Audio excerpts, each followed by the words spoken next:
this case, we know that hardship allowance enables the teachers to function optimally. Now, we have our colleagues, especially in the sub-counties of Idhanga, Kakuzi, Makuyu, Murang'a zones, and Gatanga. The hardship allowance enables them to perform optimally. It doesn't mean that it is like undue benefit. Let the teachers function well, because the dryness that in those areas hinders them from performing well. So it should also go an extra mile of classifying those areas with extreme coldness. For example, the upper part of Kigumo, Mathioya and Kangema, because they are extremely cold, and we would want to even appeal to the government, consider enabling these teachers further, because our fight is to function well. You employed us, we want to give you the best. We don't want to give you the bare minimum. We would want to go and deliver over and above. Wale watu ambao wataathirika sio walimu peke yake, pia wale civil servants wengine ambao kwenye gazeti tuliona kwamba pia marupurupu yao yatapunguzwa na hata kuondolewa, wajiunge na sisi.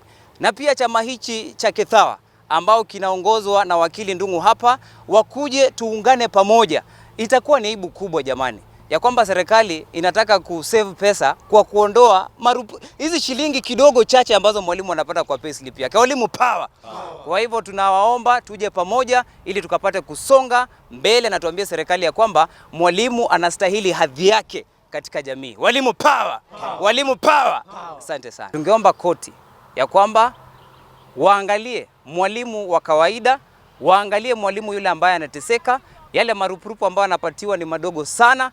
Na basi pia kuwaasa wale viongozi ambao tuliwachagua na kuwapatia hatamu za uongozi, ya kwamba tafadhali, wakati kama huu walimu hawa ambao ni wa hardship areas wanawahitaji sana. Huu ndio wakati tungependa mjitokeze kimasomaso, msimame na wao. Walimu power. Walimu power. Asante sana. Mishahara ambayo tunapata tukiwa walimu ni dogo, ni kitu kidogo sana, na sisi kama walimu hatuwezi ishi maisha bora bila kutegemea mikopo kutoka kwa benki.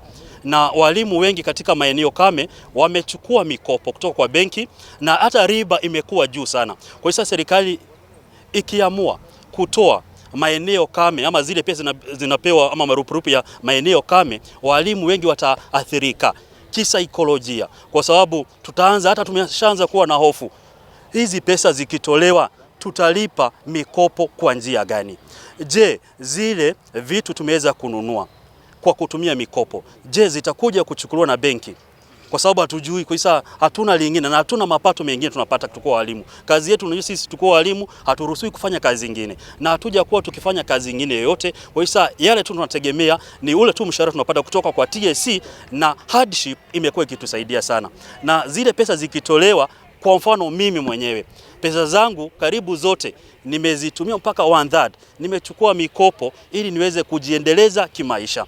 Na hardship ikitolewa leo hii, mshahara wangu utakuwa zero.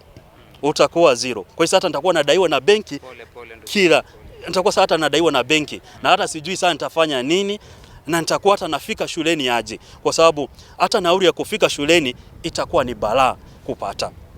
Kwa hiyo tunaomba serikali iweze kuhakikisha kuwa walimu waweze kubaki na hardship allowance ama marupurupu ya maeneo kame yasiweze kutolewa, kwa sababu ili walimu waweze kuendelea kufanya kazi jinsi wanavyostahili kufanya kazi.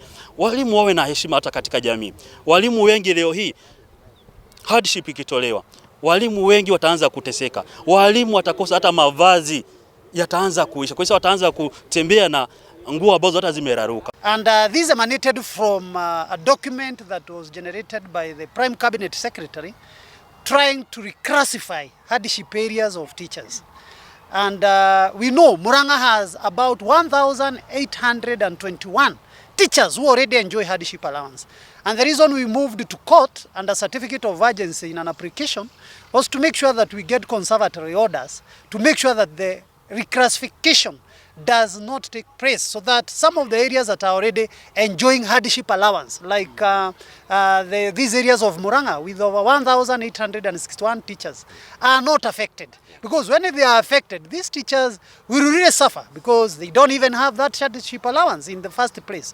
A lot of money they have already committed to the loans. Some of them are financing very heavy loans, and these are the incentives that they usually get by working in those hardship areas. And today we are happy because the court granted us interim orders and injunctive orders restraining all the parties in the matter, the Teacher Service Commission, the Salary and Remuneration Commission, the Public Service Commission, and even the Attorney General from implementing that document that is trying to reclassify hardship areas in Kenya. We know the document wanted to reclassify areas as extreme hardship, moderate hardship, and others being degazetted completely as being hardship areas, and one of them that was supposed to be degazetted completely was actually this area of Murang'a, affecting over 1,861 teachers, affecting Murang'a and Gatanga sub-county, cutting away from Kakuzi all the way to Makoyo. Yeah. And we want to thank the court for granting those interim orders. We know the matter is still proceeding because that was interim orders that were issued on the application. The main petition is still going on. We shall be going back to court to argue our main petition, and we are sure we shall be able to square the government hands down, because the government, we cannot allow that one to take place. And what I want to tell the teachers is that you maintain your calm.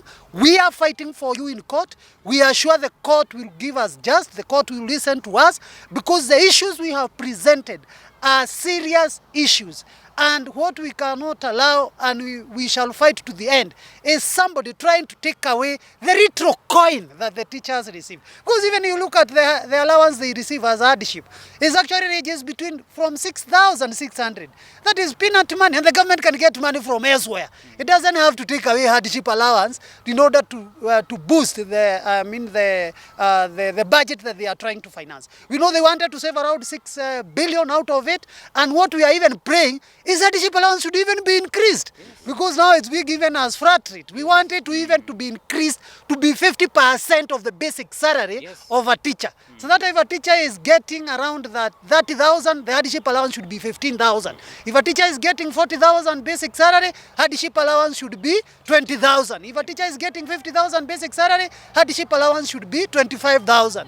We are also telling the government they need even to increase the hardship areas. We have other areas like Jiris that are very cold, extremely cold, and Kangema and Mathioya. Those areas are extremely cold. Most teachers suffer from the disease called asthma, arthritis, because of the cold, and the government should consider those areas as also hardship and make sure that they are also increased so that the teachers can be getting hardship allowance out of